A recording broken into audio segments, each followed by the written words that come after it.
So let me just talk to you straight, because this one grabbed me by the throat. You hear Sahara and your brain immediately throws up this giant beige wall, endless dunes, no water, nothing alive. But that's a trick of the last few thousand years. The deeper truth is crazy. The Sahara is a memory palace. It's a library with the books buried under sand. There are bones of crocodiles up there. There are fish fossils. There are stone circles aligned to the sky. There are ancient highways where caravans ran like freight trains before anyone had a map. And in the dead middle of all that, there's this giant circular mystery, the Eye of the Sahara, that looks like somebody drew a target on the earth. You put all of it together. Ruins, rock art, lost cities, the stories of a place called Atlantis. And you start to wonder if the desert is hiding something we once knew and forgot. Start with the part nobody pictures, the green Sahara. Imagine standing where today there's a dune taller than a building. But the wind carries the smell of wet grass. You hear insects, you hear birds. You turn your head and there's a wide lake shining like a coin. And families are camped along the shore, cooking fish, working bone hooks, painting the ceiling of a rock shelter with cattle and spirals and hunters. This wasn't a postcard. It was a whole era for thousands of years. That desert was a belt of savanna and wetlands. People chased rains, herded cattle, built camps that turned into villages. They carved stories into sandstone, where today there's no shade. When the sky shifted and the green switched off slowly, then brutally, whole cultures had to choose, move, adapt, or get swallowed. That's how you end up with whispers of a civilization under the Sahara. Not one city with skyscrapers, but a network. Oases like pearls on a string, stone markers, watchtowers, canals, roadbeds pounded hard by a million hooves, and towns built over aquifers like straws into a buried ocean. You can still find the bones of it if you know where to look. There are those ancient water tunnels. Imagine miles of underground arteries carved by hand, tapping a fossil river and feeding fields under a sun that hates you. There are fortress ruins half swallowed by dunes, Roman outposts that used to guard trade lanes when the world bought gold and salt and slaves from the interior.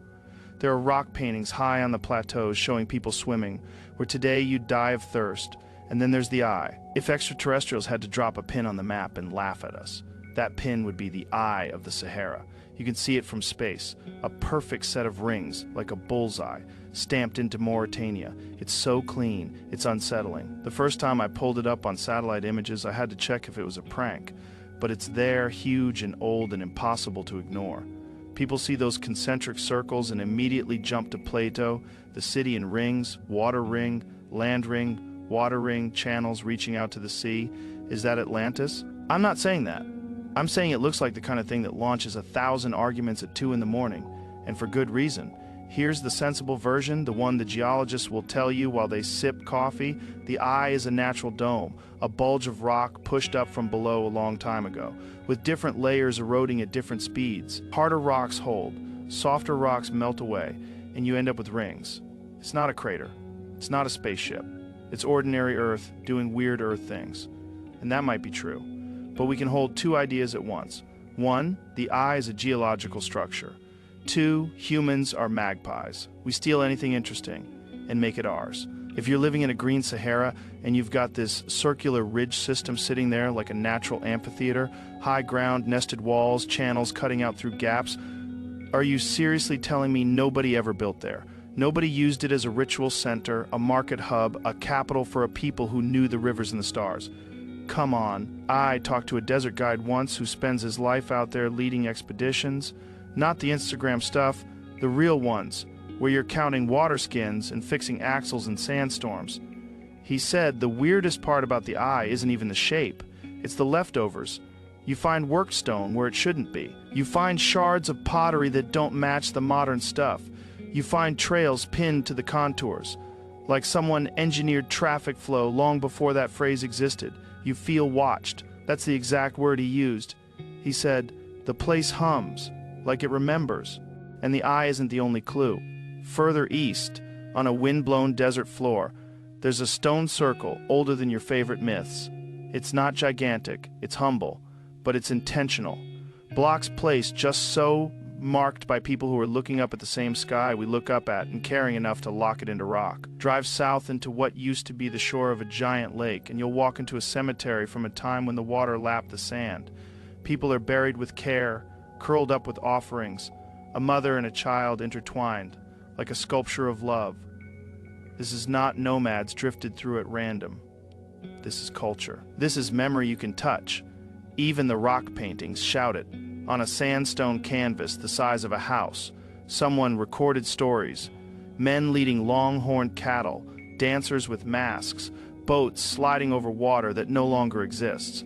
You get these panels of hunters in motion that look like comic books from 8,000 years ago. That is not the desert talking. That is a neighborhood now mix in the trade routes. Once the sky dried out, the Sahara didn't go silent. It became a machine. Oases turned into gas stations for people. Salt mines churned out blocks that were worth their weight in life, because salt preserves meat, and preserved meat lets you survive. Herds went north, gold went north, books and ideas went south, and the desert turned into a highway that eats the weak. People hired guides who could taste the air and tell you if there was a well over the horizon. There were cities that lived on the edge, mouths open, swallowing caravans and spitting them out with silks and spices, swapped. The ruins are there, walls half swallowed, gates leading nowhere, bits of writing, tombs, watchtowers where you'd see a sandstorm 3 hours away and hope you had time to prepare. Put that network next to the eye and imagine this. During the last wet phase, the eye sat in a landscape braided with rivers and lakes, and not just any rivers. There's evidence, again, no need for footnotes, just talk, that a massive channel once ran off that plateau all the way to the Atlantic. A buried river that today lives under dunes and off the coast as a ghost on the sea floor. Think about what that means. If you had a ringed highland with natural harbors, channels cutting through to the ocean, freshwater lakes inside, and rich grazing all around, what would you build? How big would your festivals be? How visible would your city become to every traveler? A place like that pulls people the way a valley pulls fog. And here's where the Atlantis thing refuses to die. People say Plato was writing fiction, or he muddled timescales, or he used a real story to talk about hubris, maybe all of that. But think of every legend you've ever heard. They're never nothing. There's always a bone under the meat. A flood that actually happened. A city that actually burned. A person who actually lived and then got turned into a giant with a talking bird. You look at those rings in the Sahara, and the part of your brain that loves stories lights up and says, that's the city of rings. Then the adult part of your brain says, easy tiger. I'm with both parts. I don't need it to be the Atlantis. I need it to be a reason to go look. Okay. So how do you look if the earth poured 1 billion tons of sand on top of your library? The new trick is seeing with the wrong eyes. You fly drones with ground-penetrating radar that whispers back when it hits a change in density, like, hey, that's a wall down there, or that's a canal, or that's a roadbed harder than the dirt around it. You use magnetometers and they pick up iron smears from ancient fires. You bounce radio waves off the ground from planes high enough to make the birds jealous and map paleoivores the way a doctor maps veins, and then you go old school, boots, shovels, patience, teeth full of grit, and you listen to the wind and dig. When teams do that in the Sahara, the desert coughs up clues that don't match the postcard. Tool workshops on dry lake shores where people sat and flaked stone for hours. Hearths, fish bones far from any ocean. Brick foundations where no sane person would build a house today because you'd cook alive. And deep in the heart of old oasis cities, those underground water tunnels that are basically ancient air conditioning mixed with plumbing. Imagine being told, if you dig this gently sloping line for miles, the gravity will do the rest and water will show up at your garden. And then you do it. Generation after generation, a community project that lasts centuries. If that's not civilization, I don't know what is. So what lives under the Sahara? I think it's 2 stories braided together. The first is the Green Sahara, the lakeside cultures, the stone calendars, the cattle herders who left their art in places now so dry you could cut your tongue on the air. The second is the desert machine, the oasis engineers, the caravan kings, the fortress builders, the people who turned the harshest place they knew into a ladder. The eye sits at the intersection of those stories, like a stage. You don't need an empire with marble to have a civilization. You need memory plus engineering plus time. The mystery is the flip. Why did it end? And how fast? If you stand on top of a dune long enough, you see it, the sand is alive. It moves like a slow animal. It wants to swallow. A city can lose a well for a season. And that's it. The math goes bad. People scatter. The wind erases your name, the way the tide erases footprints. Lots of ruins in the Sahara didn't fall. They were exhaled. The water table dropped a little. The trade route bent a little. A storm hit a little too hard. And what was already hard became impossible. That's why so much is under sand. It's not a conspiracy, it's entropy with an attitude. But death by sand is not the same as never having lived. If you've got rock art, megaliths, cemeteries with grave goods, a network of water engineering, settlements positioned along ancient shorelines, and a landform so perfect people still argue about it thousands of years later, you're allowed to say civilization. The hidden part is literal and metaphorical. Literal because the stuff is actually buried. Metaphorical because our idea of the Sahara is wrong. We think blank. The truth is palimpsest, a page written over, the faint letter still there, if you tilt the book under the light. There's also the desert's favorite trick. Misdirection, you look for giant statues and miss the real flex, which is subtle. A line of stones that points to where the sun rises on a certain day. Wells placed at intervals a camel can make without dying. A settlement plan that uses wind like a tool. Alleys that funnel breeze, courtyards that stay cool when noon is a hammer. A wall that isn't a wall, but a dune stabilizer. A way to make the sand behave. Humans leave fingerprints you can't see until you know what to look for. Once you learn the language, the Sahara starts talking. And then there are the stories, legends about a lost oasis city with white houses and a king guarded by birds. Stories told by traders about a place in the west where the land is round and the water rings it. Arab chronicles, Greek travelogues, Roman maps with dragons in the margins. You collect those like breadcrumbs. You put them on top of the satellite maps. Sometimes they line up and you get goosebumps. Sometimes they don't. And you shrug and keep walking. Either way, the hunt makes you better at seeing what about the Atlantis debates, the shouting matches about whether the eye is the spot. Here's the way I think about it. Plato wasn't writing a travel brochure. He was telling a moral story dressed up like history. But even if he was stealing from a rumor heard in a port, rumors need a seed. Make a list of places that might inspire a story about a ringed city with water channels leading out. That list is short. The eye is on it. Now, do you need it to be exactly the same shape and size and era? You could force it. You could say, this ring matches this ring, and ignore 5 facts that get in your way. Or you could aim for something more interesting. The eye is a magnet, a natural geometry so outrageous that people turn it into myth, no matter who they are.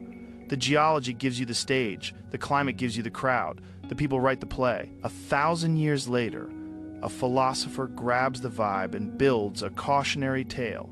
You get to be the person today who walks the stage again and asks, who was here? And if you do walk it, if you actually go, you find out the scale is wrong in your head, it's bigger. The ringed ridges are miles across, but the ground at your feet is intimate. Broken quartz sparkling like sugar. Red dust that stains your shoes, little shards of clay that crunch when you step and make you wince, because you're afraid you just stepped on a piece of someone's cup from 5,000 years ago. The wind is a constant conversation. Sometimes it whispers, sometimes it slaps. The light is so clear it feels fake, and every dusk you get a sunset that makes you understand why people used to worship the sky. It's easy to see why folks would pick a place like that as the center of their world. Here's a mind bender. The ocean used to push up into the desert's edge differently than it does now. Rivers that are gone today used to carve valleys that are still there if you know how to look. Imagine a time when the eye had navigable water linking it to the coast through a paleoriver system. Not deep enough for ships with sails, the way you're picturing, but enough for boats, enough for trade, enough for fish. Imagine a festival where traders arrived with salt, and someone from the coast brought shells, and you're a kid seeing an ocean shell for the first time while standing in the middle of a continent, and your mind cracks open. That's the kind of memory that turns into a myth that refuses to die. And what happens if we find proof? Like real proof.